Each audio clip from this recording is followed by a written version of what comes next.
אבל ברוך השם, אלוהים שלח לנו מישהו שגם עזר לנו לעבור את המים הסוערים האלה. אני מתכוון לגומה אגיאר, אשתו. עזר לנו לעבור את המערבולת שהיינו בה, וללא ספק עכשיו אנחנו עם הפנים קדימה.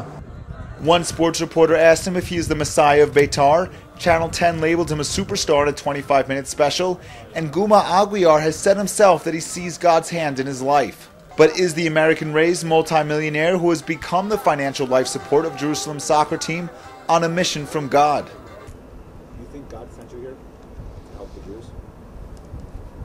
You know, I'm going to answer that question, but I want to make sure that you understand, everybody understands this.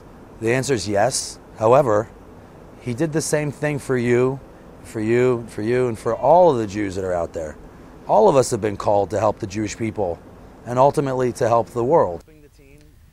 Young energy tycoon Guma Aguiar caught the attention of Israel when he saved the Beitar soccer team from financial peril after its previous owner, Arkady Gaidamak, announced that he would stop financing the team. However, this philanthropic gesture was not his first, for in the beginning of the year he donated $8 million to Nefesh B'Nefesh. Last Passover he gave $500,000 to Chabad for the second year in a row, and he also sponsored the 2009 March of Living, which brings students to Poland to see the concentration camps of the Holocaust.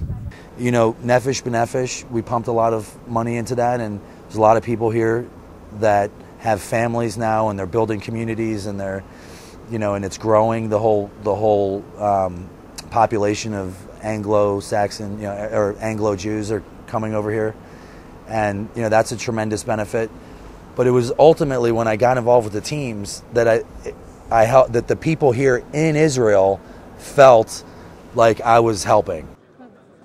Aguiar admits to having earned $200 million cash from his work in the energy field. In addition to his current shares of the equity in the companies he owns, Guma is estimated by some as being worth over $1 billion. In his own version of a rags to riches story while working as a tennis instructor in New York over a decade ago, Aguiar was offered a job in the stock exchange by one of his clients. Eventually, he moved down to Texas to learn the ropes of the oil industry, found investors to start his own dig, and made it big after discovering the largest deposit of natural gas in North America in decades. It doesn't matter if somebody has a PhD and has written books on finding hydrocarbons, they still probably have never found 1,000 cubic feet of gas, you know, so, and that's not a lot. You know, when you're talking about trillions of cubic feet of gas, you know, you can pretty much find that in a lighter. Aguiar was born to Jewish parents in Brazil, but moved with his family to Fort Lauderdale, Florida, where he was raised Christian. He returned to Judaism after a phone call to Rabbi Tuvia Singer, a rabbi famous for bringing back Jews who have turned to Christianity.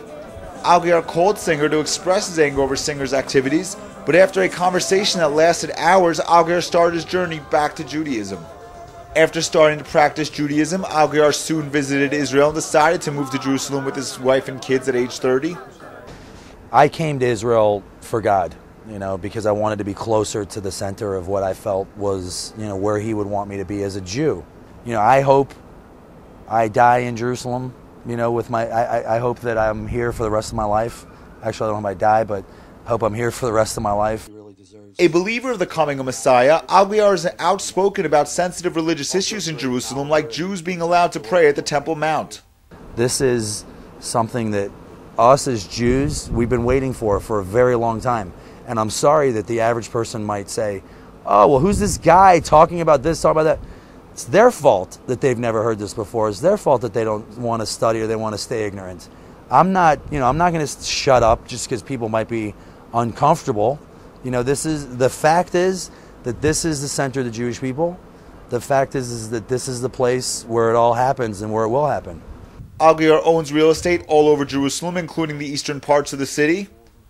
He says that he admires the Moskowitz family, who owns the controversial Shepherd's Hotel site, and that he often donates to the same causes they do.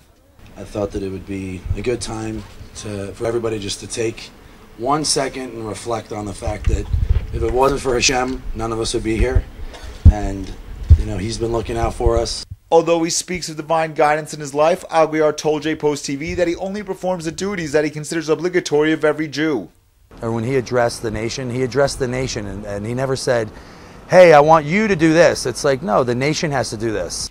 Most ironic about the American-raised multimillionaire who can no longer buy a pack of cigarettes in Jerusalem without being recognized by the store owner is how little the Anglo communities of Israel know about their fellow English speaker. Now can we hear the first 2 words from you in Hebrew? Shana Tova? Chag Sameach. Shana Tova. Okay. Benjamin Spear reporting for the Jerusalem Post, Jpost TV.